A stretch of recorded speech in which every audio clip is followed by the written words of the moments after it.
it's good information for you guys, but I'm emotionally attached to it because it's my prized student. It's my Frankenstein. So Bryce is somebody I've worked with for a long time, and he's precise on things. But we were just talking about, Bryce is now 52 years old. Okay, 52, trains with me 3 days a week. And on top of that, he just stays on his diet, trains 3 days a week, power bodybuilding. We had him, he crushed 500 on this last PR. Crushed it. Could have done 525. Irrelevant because 20 pounds to this guy, he's an agent. So he has nothing to do with health and fitness in no world. He wants to be healthy, and that's why he comes to me, so he can continue to be healthy. My point was that 500 in the last 10 years has actually tweaked his back twice to where he had to take a couple weeks off. Now tweaks happen, everybody happens, but he pushes it. But now my point to this whole thing is that I'm gonna incorporate into this video, you're gonna see the deficit deadlifts that I inserted into his program. And then what that did was it set him up in a handicap position, okay? And so in that handicap position, so it was more range of motion in a deeper position, using his functionality with his body in a stronger way for longevity. And then he comes in, 10 years, boom, kills this. Now that may not mean a lot to you youngsters, but I'm trying to tell you that there's ways that you can set your body up to be superhuman strength for a long time. You don't have to peak at college, 30. You guys can peak later, 50s, 60s, Robbie Robinson, 80. So stay with me now. There's a part 2 to this. And here's the part 2. We're gonna start down a journey on bench press. He has a tendency to go to one side more than another. So we're gonna straighten that over the next couple of months. And what we're gonna do is we're gonna use a block. So I'm taking this block, and B, jump on down there. And so what this block is gonna do is gonna give him less room on his back. So he has to stay more balanced. Down you go. All right. Hands come in on this. When you do have a block in there, my belief is you got to pull those elbows even that much more forward, open it. And so now the balance of the body is even better. Boom, up, couple more. Back up, again, up, rack it. Now here's a couple cool things. One is, there's a secondary where his neck is going to be up off the bench, so he's not going to be using his neck as much. Now I know that most of you will say, well, your neck needs to be on the bench. I understand that for snowflakes, but I come from a martial arts background where your neck up is fine. You're gonna strengthen it. He'll strengthen his neck as he ages. We're gonna get his body to work off of such a small surface. And also, this is a nice little increase to his incline. So it's even in a more weak position.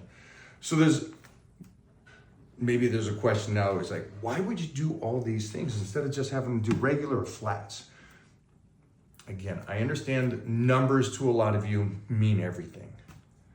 To me, and I went over this workout today, is like, it was more important that my shoulders was healthy, where I got to train shoulders today, 45 years after I started training.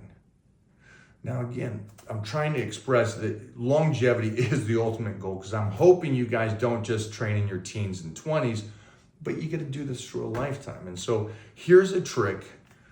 Well, not a trick. This is it. Just, we're playing chess here. We're trying to set him up. So in 3 years, he's even stronger than he is at 52. At 55, he's even better. He's healthier. Shoulders are even stronger. Neck stronger. This position is setting him up to where we drop this. Think of that. We drop this back to a flat bench without the pad. He's crushing 400 pounds at 55 years old, and he's not a fitness guy. He just trains 3 days a week and diets right. There's the knowledge. Take it or throw it away. Serge can flat bench. Sorry, Serge. Lean back. Good. Hands on, pinky in, pinky in. Good, good. Legs set.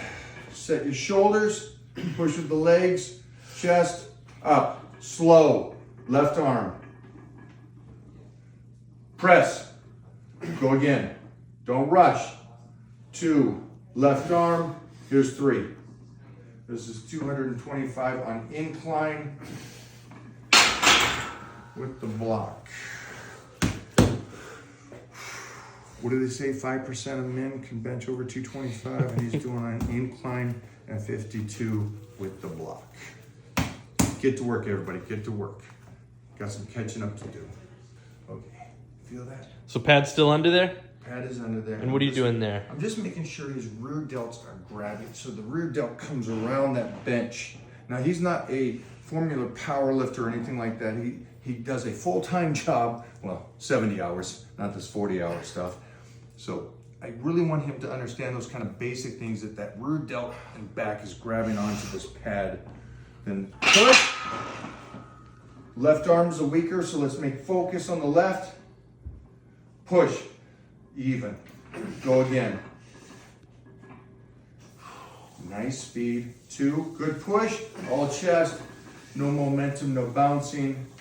Push. 3. Finish it. Hold it there. Straighten the body. Push the left up. Go. Little details. Just little fine details, guys. Here's the pad again. It's about the size of a pad a liberal uses. So enjoy. We're gonna set this up. This might help you guys out too. And it's just a little basic pad. Jeffrey here will put down information on where we get this kind of stuff. So if you had a training partner, what he'll do, here's that location that I want that chest focused on. This is what's grabbing the bench right here. So I'm slipping in here.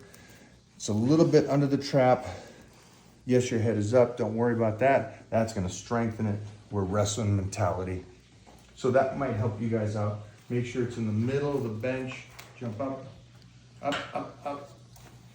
There you go. There. Wrap around it.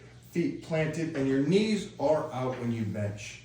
Not back under. I know a lot of you put your legs really far into the bench, and then you arch. Get rid of that. Okay, here we go. Up. Left arm, hit it. 1. Good. Left side, don't fall. Stay up on this side. Stay up on this side. Still go low. Stay up. Today's the first day he's doing this, so this is really good. Let's go again. Let's ride this thing. Come on. Back up, back up, back up. Go again. Go again. You can see his arm on the right is strong enough to do this. Left arm, just a little drag. Go again. Jesus, there's 5. Left arm, up, shoulder, up, up, up, up, up, up, up, up, up, and finish it all the way.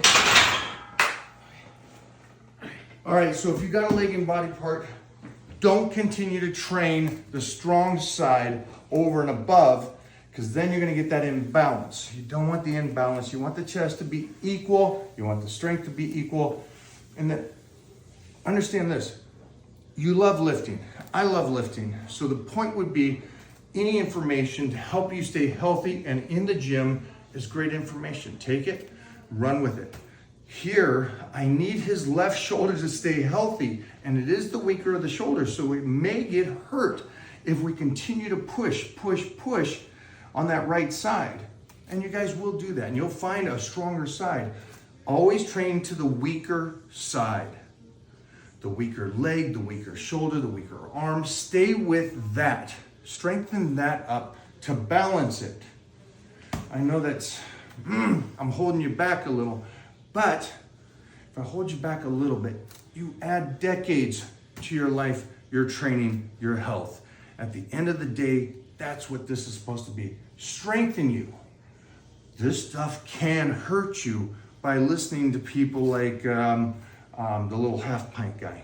So get out there, do your thing, have fun with it. Try this one out. Let me know how you like it.